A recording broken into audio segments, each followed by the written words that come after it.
Bueno, el año litúrgico va por delante del año civil y si el calendario comercial y laboral comienza cada 1 de enero, en la vida religiosa el ciclo empieza un mes antes para preparar la Navidad con el periodo de Adviento. Aunque este año la Navidad empezó casi en octubre, pero litúrgicamente el Adviento comienza mañana.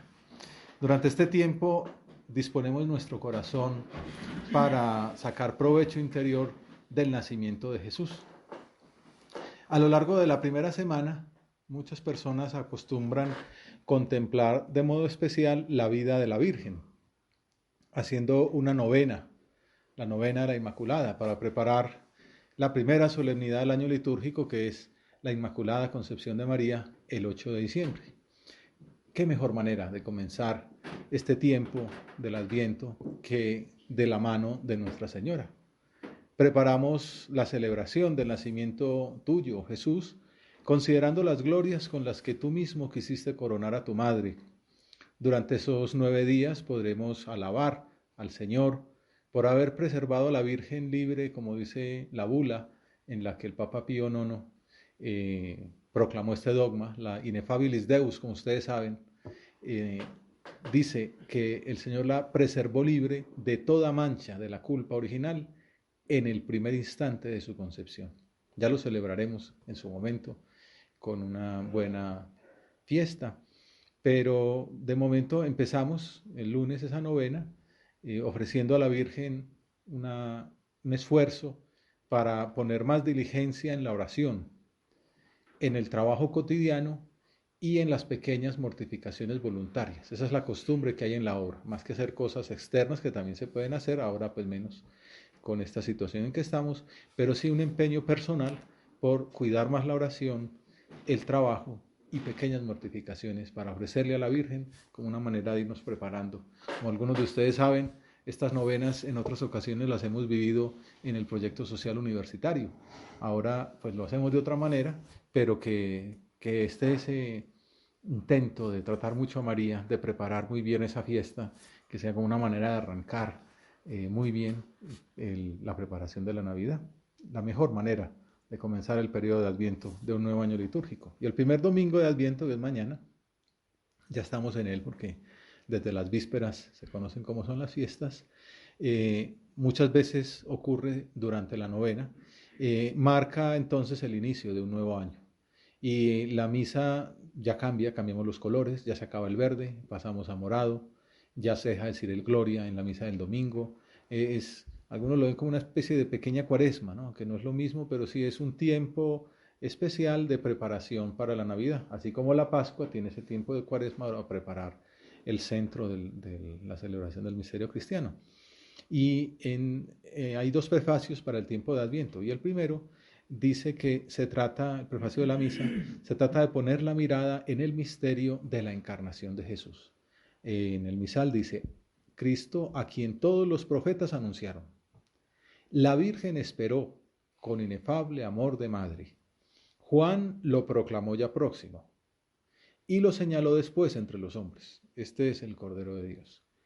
Él es, Jesús, quien nos concede ahora prepararnos con alegría al misterio de su nacimiento, para encontrarnos así cuando llegue, velando en oración y cantando su alabanza. Por eso las oraciones de este tiempo nos invitan a esperar a Jesús. Ven, Señor, no tardes. Son jaculatorias que podemos ir repitiendo desde ahora. Ven a nuestras almas, no tardes tanto, Jesús, ven, ven. No voy a cantar, tranquilos. O ábranse los cielos y lluevan de lo alto bienhechor rocío, como riego santo, que es una traducción libre de Isaías, que dice, ojalá rasgases el cielo y descendieses, que será la primera lectura de la misa de mañana. Benedicto XVI dice que es como un tiempo de cielos cerrados que se abre con la encarnación de Jesús. Son distintas maneras de pedir lo mismo al Señor, que esta preparación del Adviento nos lleve a crecer cada día en intimidad contigo, Jesús, a que sea eterna nuestra amistad contigo, como le sucedió a nuestra Madre, la Virgen María. Para ayudarnos en nuestra preparación interior, la liturgia nos sitúa en unas coordenadas propicias durante estas primeras semanas del año litúrgico. Mañana comenzamos la misa con la antífona de entrada tomada del Salmo 25 que dice: a ti, Señor, levanto mi alma, Dios mío, en ti confío, no quede yo defraudado. Y en la oración colecta del primer domingo, en la misa, la oración como donde se centra lo que le pedimos a Dios, hay dos ideas que nos pueden servir para este diálogo con el Señor. En primer lugar, le pedimos a Dios que despierte en nosotros el deseo de prepararnos a la venida de Cristo con la práctica de las obras de misericordia.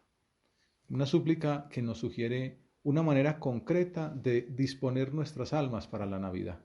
Hay mucha gente que alrededor del Black Friday y todas estas cosas está pensando en la Navidad como algo comercial, puro consumismo. Tampoco es que esté mal el comprar el regalo del niño Dios, todo lo contrario. El Papa Benedicto decía eso, que también incluye esa sensación del don, esa dimensión divina. El Señor se nos regala y ese regalo del niño Dios que nos trae como para celebrar su nacimiento, manifiesta eso, y regalarnos cosas los unos a los otros, pues también es una manera de, así como Dios se nos regaló haciéndose niño, pues yo también comparto esta alegría dándote algo de mí. Y pues es una dimensión bonita.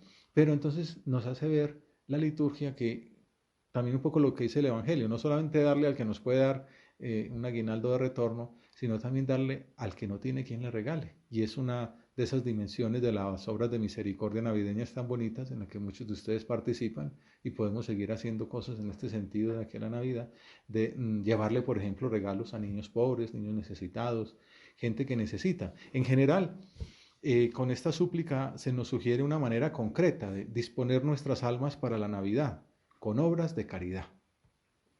El catecismo las resume así, las famosas obras de misericordia.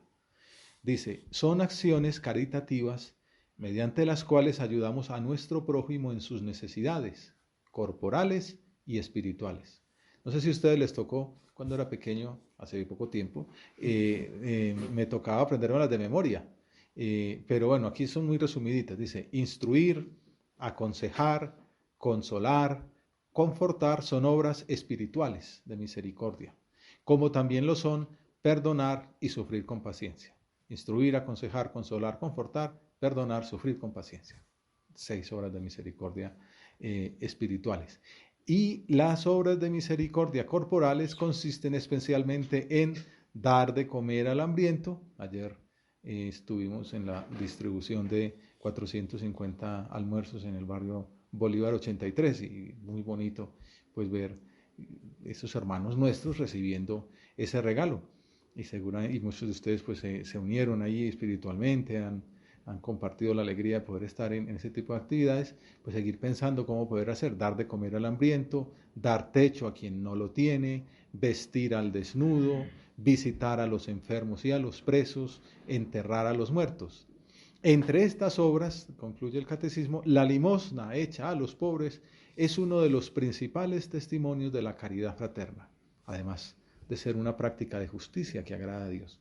Bueno, un primer propósito que podemos formular en esta meditación de inicio del Adviento: prepararnos para la venida de Cristo con la práctica de las obras de caridad, corporales y espirituales. Instruir, aconsejar, consolar, confortar, perdonar y sufrir con paciencia. Pensemos en una persona concreta a la que podríamos ejercitar, con la cual podríamos manifestar alguna de estas acciones, y a quien más podríamos ayudar materialmente con nuestro tiempo, con nuestra colaboración espiritual, con nuestra solidaridad fraterna, o con una transferencia a una institución que haga labores de ese estilo.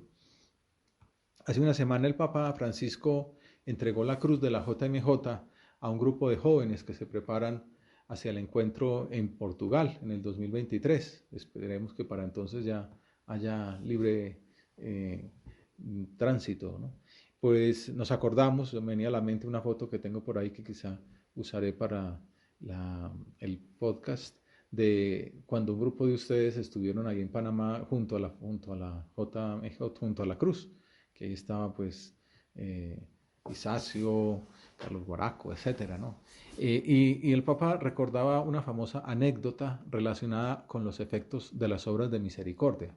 Esa famosa frase que le gusta tanto al Papa, ayer se la recordaba a los voluntarios del almuerzo, cuando Jesús les dice: entren al cielo porque estuve hambre y me dieron de comer. ¿Y cuándo hicimos eso? Bueno, cuando ustedes le dieron a esos pobres, era yo el que lo estaba recibiendo. Yo estaba ahí, resume el Papa como esa frase de Jesús. Yo estoy ahí. Y contaba una anécdota muy bonita, una historia de hace un tiempo. Eso mismo le dijo Jesús a un joven soldado hace algunos siglos.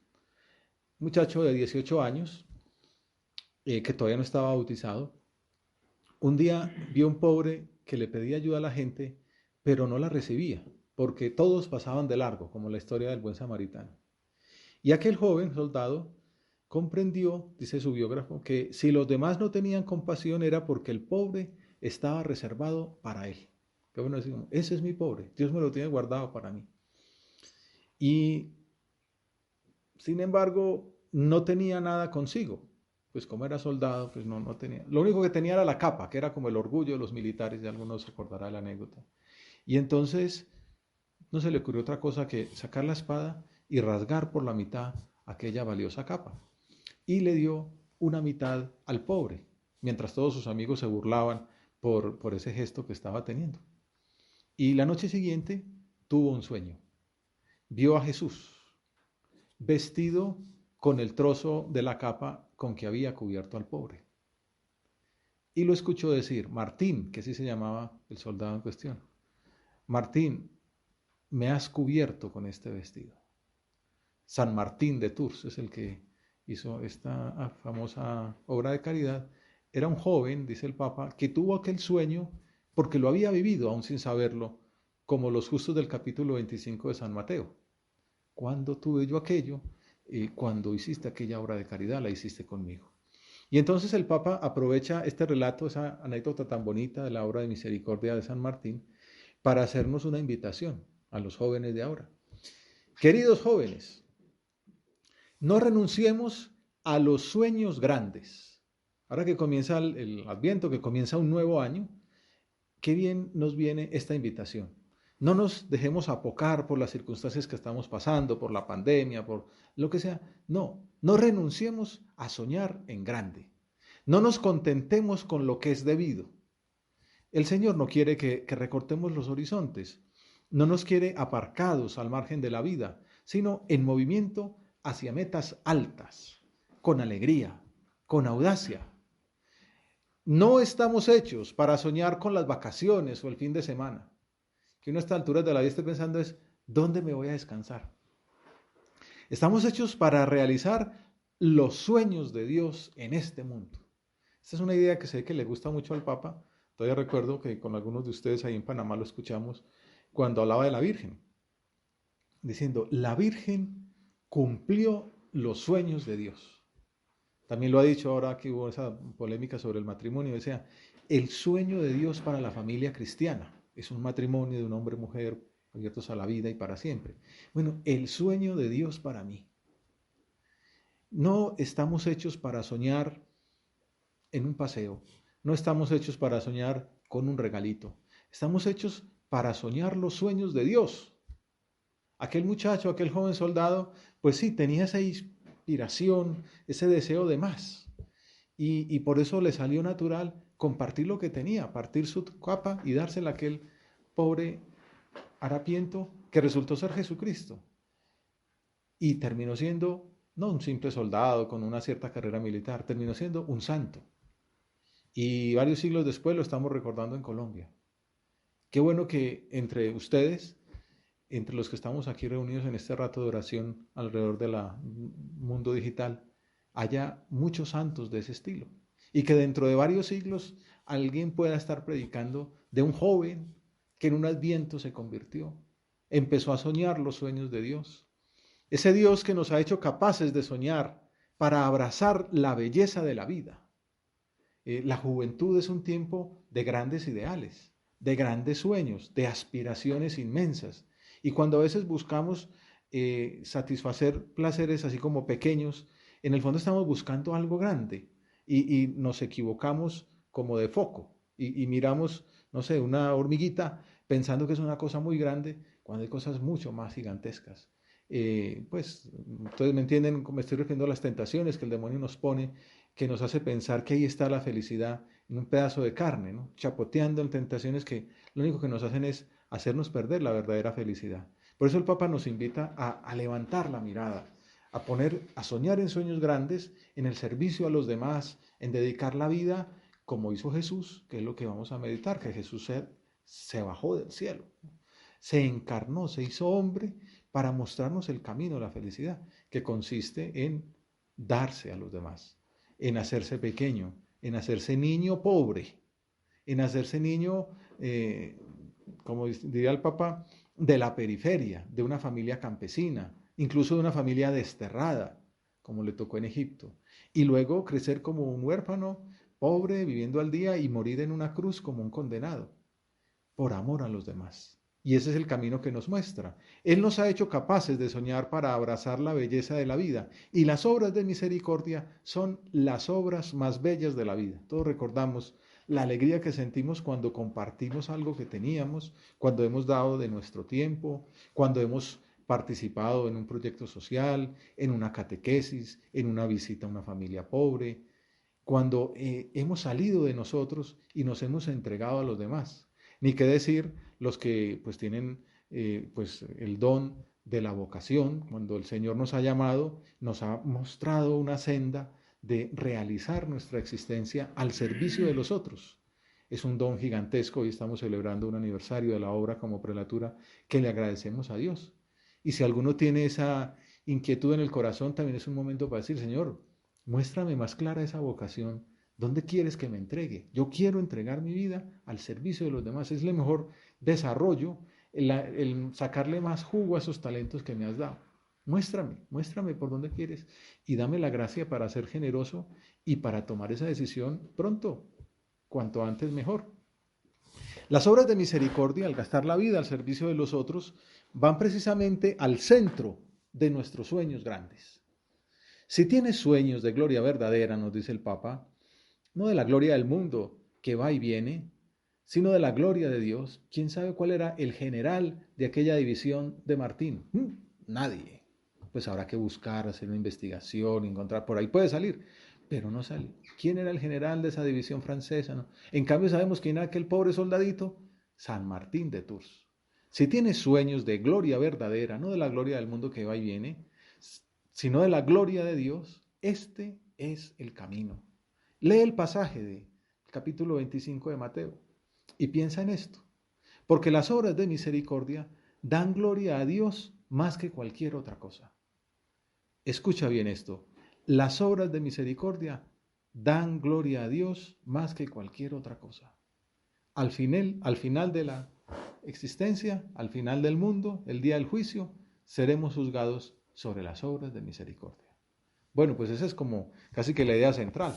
Pero bueno, todavía nos toca seguir meditando porque hemos dicho que son dos grandes ideas las que nos habla la colecta de la misa. La segunda súplica de la oración colecta nos hace considerar otra dimensión del Adviento, aunque esta hora era tan fuerte que casi que uno puede seguirle dando vueltas. Pero bueno, ahí queda un tema, ¿no? Pensar cómo gastar la vida al servicio, cómo imitar la misericordia de Dios donándose para los demás. La segunda súplica es pensar en la perspectiva escatológica. El Adviento no es solamente para preparar esta Navidad, que el 25 de diciembre estemos celebrando que Jesús nació, sino también preparar la última venida, celebrar la primera venida en Belén y preparar la venida final al final de los tiempos. Entonces, en el prefacio de la misa le pedimos al Señor que avive en nosotros el deseo de salir al encuentro de Cristo que viene, acompañados por las buenas obras. ¿Con qué fin hacíamos esa petición? Para que, puestos a su derecha el día del juicio, venid benditos de mi Padre, poneos a mi derecha, podamos entrar al reino de los cielos. Y es que este tiempo no es solo una preparación para conmemorar el nacimiento de Jesús, sino también la época para meditar en esa esperanza de la segunda venida de Cristo al final de los tiempos, como veníamos considerando durante la última semana del año litúrgico en que íbamos leyendo el Apocalipsis. Por estas dos razones, el Adviento, le decía San Pablo VI, es considerado el tiempo de la piadosa expectativa, el tiempo de la esperanza. Y el primer prefacio del Adviento remarca esa doble perspectiva de las dos venidas de Cristo, así se llama. Dice, Cristo, al venir por vez primera en la humildad de nuestra carne, realizó el plan de redención trazado desde antiguo y nos abrió el camino de la salvación, para que, cuando venga de nuevo, en la majestad de su gloria, revelando así la plenitud de su obra, podamos recibir los bienes prometidos que ahora, en vigilante espera, confiamos alcanzar. Vigilante espera. Si hemos hablado sobre las obras de misericordia, sobre la caridad, ahora contemplamos la importancia de la virtud teologal de la esperanza. El Papa ha dicho que este tiempo de la pandemia es tiempo de esperanza. Hay mucho pesimismo, bueno, ya todos como que nos hemos hecho cargo de lo que estamos viviendo y de lo que va a venir, pero sabemos que se han disparado las cifras de enfermedades mentales, de conflictos en el interior de la casa. En el fondo, uno está floreciendo lo que había ido sembrando. Pues es otro momento, como un nuevo inicio, para decir, bueno, ya han pasado 6 meses, 8 o 10 de pandemia, vamos a recomenzar. Vamos a empezar un año nuevo sabiendo que estamos como estamos, en estas circunstancias. Y vamos a ser sembradores de esperanza. San José María decía que debemos de ser sembradores de paz y de alegría. Y el Papa Francisco nos dice, bueno, en concreto, la paz y alegría ahora va por la virtud de la esperanza. Que todos los que estamos aquí haciendo este rato de oración, pensemos cómo sembrar esperanza. Una manera es lo que hemos dicho, ¿no? Con las obras de caridad. Qué alegría da saber que hay gente que no está pensando en sí, sino en los demás. Y entonces eso también estimula a que yo también quiera hacer esa obra buena. Pero hay que sembrar esperanza y esperanza nos dice la segunda lectura de la misa de mañana, cuando San Pablo le escribe a los de Corinto, ustedes no carecen de ningún don gratuito, mientras aguardan la manifestación de nuestro Señor Jesucristo. Él los va a mantener fieles, firmes hasta el final, para que sean irreprensibles el día de nuestro Señor. Y San José María tiene una homilía para esta fiesta, para este primer domingo, se la recomiendo. La primera homilía del libro llamado Es Cristo que pasa. Esa homilía se llama La vocación cristiana y es predicada un día como hoy, el primer domingo del Adviento. Y ahí menciona, en resumen, pero no vale por lectura, dice, el tiempo de Adviento es tiempo de esperanza. Todo el panorama de nuestra vocación cristiana, esa unidad de vida que tiene como nervio la presencia de Dios Padre nuestro, puede y debe ser una realidad diaria. El tiempo de Adviento es prepararnos para acostumbrarnos a vivir siempre con Dios, a sabernos mirados por Él. Esperanza y misericordia son como las dos virtudes que salen entonces al comenzar este nuevo periodo. Y se manifiestan, deben manifestarse en obras de conversión, en disponernos y prepararnos para la venida del Señor. Por eso el Adviento, siendo penitencial, con el color morado, también lo veremos como el tercer domingo es un día especialmente llamado a invitarnos a pensar en la alegría, a estar alegres desde ya, desagraviando a Dios por la indignidad de nuestra alma, por todas las metidas de pata, por todos los errores que hemos cometido, pero también como diciendo, bueno, la vida cristiana es comenzar y recomenzar, sin darle tantas vueltas a lo malo que hemos sido, porque eso también es soberbia, es decir, Señor, como la mula, ¿no? Yo soy como el burrito que va a Belén. Pero bueno, de algo sirvió el burrito, ¿no? Pues también es inmortalizado en los villancicos. Nadie habla de esos caballos árabes, de Poncio Pilato y de los reyes y de los emperadores y de Herodes, pero sí sale en cambio el burrito que le sirvió a María y a José, y el famoso burrito que fue el trono de Jesús en Jerusalén. Bueno, pues quizá nosotros, San José María decía, él se sentía como un borrico, incluso como un borrico sarnoso. Pues así podemos ser, pero ahí estamos, al pie de Jesús, en el pesebre, en primera fila. Si somos humildes, ¿no? Y desagraviamos por todos los pecados que hayamos cometido durante este año civil que se termina. Misericordia y esperanza. En esta perspectiva se mueve también el Evangelio de mañana, el primer domingo de Adviento. Cambiamos ya de evangelista, ya no es Mateo, como fue todo este ciclo A. Ahora comenzamos con San Marcos, el evangelista del 21. Estad atentos, nos dice en el capítulo 13, ya terminando el Evangelio, Jesús está hablando del fin del mundo y dice, vigilad. Esa es como la palabra clave del domingo, vigilad, velad, porque no sabéis cuándo es el momento. Y pone una pequeña parábola. Es igual que un hombre que se va de viaje y deja su casa, y a cada uno de sus criados les da una tarea, una misión, y al portero le encarga que vele. Velen entonces, porque no saben ¿cuándo vendrá el Señor de la casa? Bueno, eso nos invita a la liturgia. Todos somos porteros que deben vigilar, esperar atentos, despiertos, la llegada del Señor. Como escribió, no era una indirecta, están todos muy dormidos. Muy despiertos, perdón. Como escribió Benedicto XVI, el término vigilancia no es un salir del presente, un especular sobre el futuro, un olvidar el cometido actual. Muy al contrario, vigilar significa hacer aquí y ahora lo que es justo, tal como se debería obrar ante los ojos de Dios. Y concluía, la verdadera vigilancia es practicar la justicia, el amor. Ser vigilante significa saberse ante todo ante la mirada de Dios y obrar como suele hacerse ante sus ojos. Una buena perspectiva para el Adviento. Vigilar sabiendo que el Señor está siempre mirándome. Estos días oía una anécdota, la puedo dañar porque no tengo los datos perfectos, pero es en ruso hay 3 palabras para hablar del verbo mirar. Y una es pues como cualquiera mira por ahí, otro es el que mira con un poco más de observación, y hay otra que los comunistas quisieron acabar, sacar de la lingüística, dijéramos, ¿no? Que no se menciona y no salen los libros, no salen los diccionarios, y es un verbo que significa cuando Dios lo mira a uno. Muy bonito, ¿no? Pues bueno, el Adviento es saberse mirado por Dios, como quiera que se diga, pero es Dios me mira. Cuando uno está enamorado, mira como con el rabillo del ojo, uno está mirando siempre, no tiene otros ojos que para su amado. Y el que se sabe amado también sabe que lo están mirando y es feliz, ¿no? De que la persona amada le está mirando. Pues nosotros, yo estoy aquí de espalda, pero sé que me están mirando, ¿no? Y ustedes, uno de los atractivos de la conexión ahí por el Zoom es ver a Dios, ver el sagrario, ¿no? Poderlo observar cuando está por ahí encerrado en muchas partes donde no se puede ir siempre. Bueno, pues Dios me está mirando siempre. Cuando estoy haciendo la oración, Él me está mirando desde el sagrario, pero en la vida ordinaria también lo está haciendo a toda hora. Pues vigilar es, dice Benedicto XVI, saberse mirado por Dios. No con esa mirada del dólar, ¿no? De un ojo está ahí como amenazante, sino una mirada de una madre amorosa, del que te ama, del que quiere lo mejor para ti, y obrar como hace un enamorado. Concluyamos nuestra oración entonces presentándole al Señor con espíritu de niños los deseos de preparar muy bien nuestras almas para la venida de Jesús en Navidad y para su llegada definitiva al final de los tiempos. La mejor manera de alcanzar esas gracias que estamos pidiendo al Señor es haciéndola pasar por las manos cariñosas de su madre, la Virgen María, que también es madre nuestra y es el mejor ejemplo para vivir el Adviento.